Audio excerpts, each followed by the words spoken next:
My name's Hazel Gould and I'm a writer, and I wrote the words that you hear being read out loud in King Oswald's Raven, the film that you've just watched.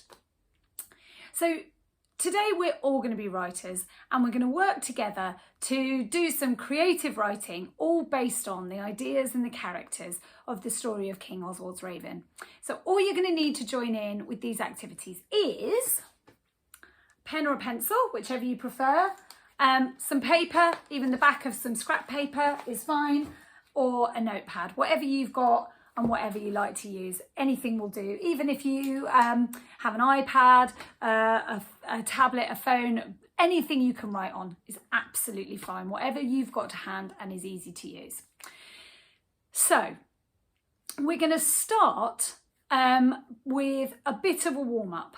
So when we do physical exercise, or we go out for a run, or we play sports, we warm up our bodies, we make sure our muscles are warm and flexible and we're ready to go. And it's exactly the same when we're doing creative work, because I think our imaginations need a bit of a warm up. And I think sometimes as writers, we need to really warm up our ability to think of words and choose words and use the language the best we absolutely can.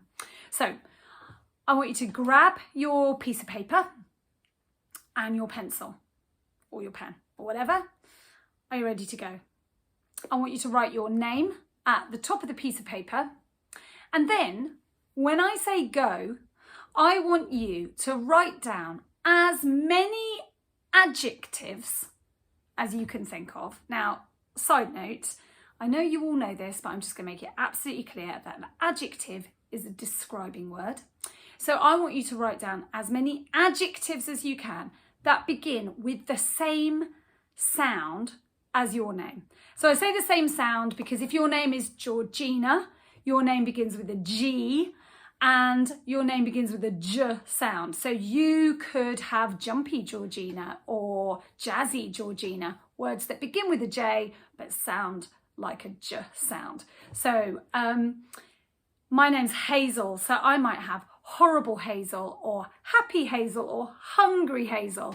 So I want you to write down as many adjectives that start with the same sound as your name. Get your pens ready. I'm going to give you 30 seconds and it's 30 seconds starting from now. Go. There's no such thing as a bad idea. Get them all down on paper. Everything goes down, as many as you can. No one's going to read this, so you can really write anything. So you got 10, 9, 8, 7, 6, 5, 4, 3, 2, 1. Great, you're done. I hope you're feeling a little bit more limber and ready to do some more writing. I already know you're doing a fantastic job.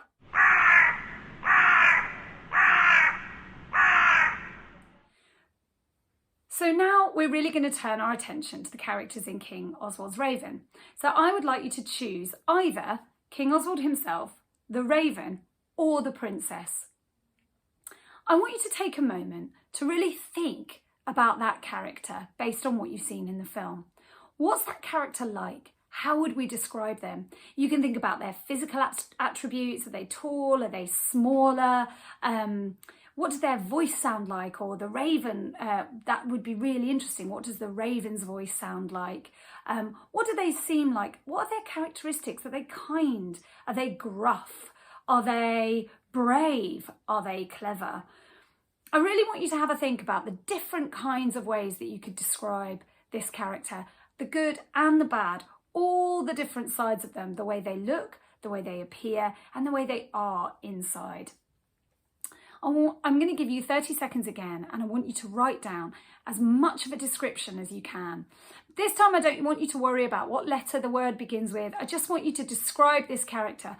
Don't worry about full sentences or phrases. Really just give me snippets. This person is tall. This person is brave. This person smells like fish. This person has feathers. This person has glossy, shiny feathers. Really think about the language you use, but just give me snippets so we can begin to build up a picture of what this character is like. You have 30 seconds starting from now.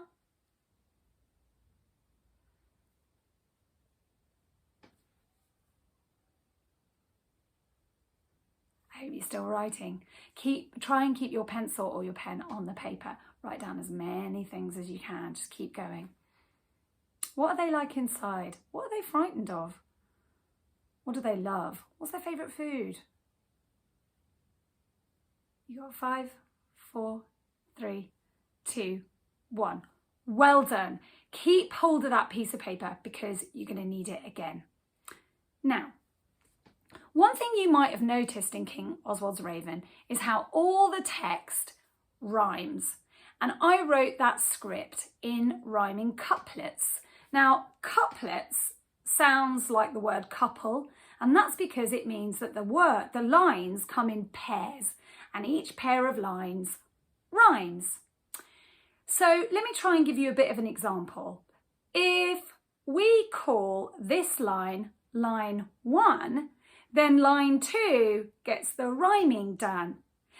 Do you hear how the lines are a similar length? Well, it's really the rhyme that helps give the rhythm its strength.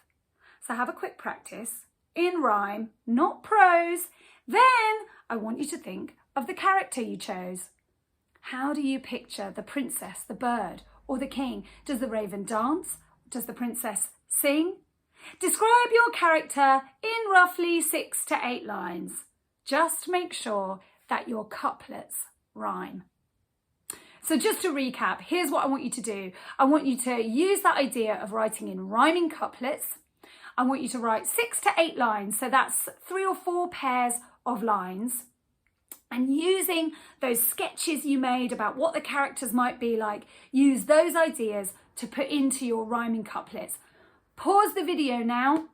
Go ahead and write 6 to 8 lines about these characters. I can't wait to see and hear how you imagine them to be.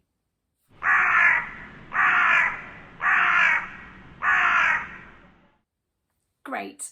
I really hope you enjoyed that rhyming exercise. I really like writing in rhymes. It can get quite addictive. Once you're in the habit, it's quite hard to break it. So apologies to families and grown-ups that you live with if you can't stop talking in rhyming couplets for a little while. Now we're ready for our second exercise. So we know a bit more about the characters. Let's zoom in on a couple of moments in the story. Oswald sends a letter to the princess via the raven. And there's a couple of funny things about that because he's never met her before and he wants to marry her. So what do you think that letter says? Does he try to impress her with flowery and poetic language? Or does he use his words to make him sound powerful and strong and commanding? Or maybe a bit of both? How does he introduce himself? Or how does he describe himself? How does he make himself sound like a good candidate for the princess's husband? The princess replies to Oswald with a letter, and it's a letter in which she sets out her plan to escape from her father's castle. Why is that so important to her? Is her dad really great but a bit overprotective and she just wants to see something new and different? Or is he really a tough person to live with and she can't wait to get away? She's had enough of his gruff mannerisms. How does she see her life now? And what does she want for the future? But most importantly, what does she need from Oswald to put her plan in action? And how will she use that clever raven? How is she going to set herself free? Have a go at writing one or both of those letters. There are 2 big differences between this exercise and the one before. First of all, this text does not need to rhyme, so you can relax about that. But also, the main difference is it's about point of view. In the rhyming exercise, we were looking at another character and describing them from the outside. We use the pronouns he, she, they, or them. In this exercise, we're working from the point of view of the character, using the pronouns I and me and we. We're writing in the first person. What's exciting about writing in the first person is that we really get to see the world through someone's eyes. And as writers, we put ourselves in a character's shoes and really imagine how they see things. So all I want you to do for this exercise is to put yourself in the shoes of either Oswald or the princess and write that letter. His letter to the princess or her letter with her plan for escape. And you might even want to have a go at both.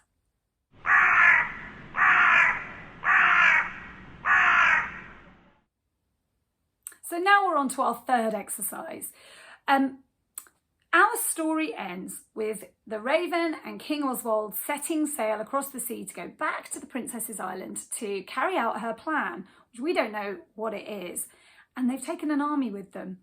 What I want you to write about is what happens next. What is going to happen when they get there? How are they received by the king? Is it a friendly welcome? Is there a battle? Is there a feast? Is there a banquet? Will there be a wedding? Does the princess get herself free and then take over both kingdoms? Or do they get married and live happily ever after? What kind of ending do you want to see for this story? Now, remember, in King Oswald's Ravens, we're in a world where ravens can speak, mermaids invite you round to the bottom of the sea for dinner, where fish deliver letters. So really anything's possible. We can have any kind of magic in these stories. Really think about the world of animals. There's lots of animals in these stories. Fish and ravens and other things. What else might show up to help out? What are the different characters? What do they need and they want? I can't wait to hear what happens at the end of this story in your imagination. So the three things that you've had a go at are writing a character description in rhyming couplets. So you've written a short poem, the letters from the princess and from Oswald, and the end of the story, what happens next. We really can't wait to see what you've written and read everything, and we look forward to all of your submissions. Thank you. Bye.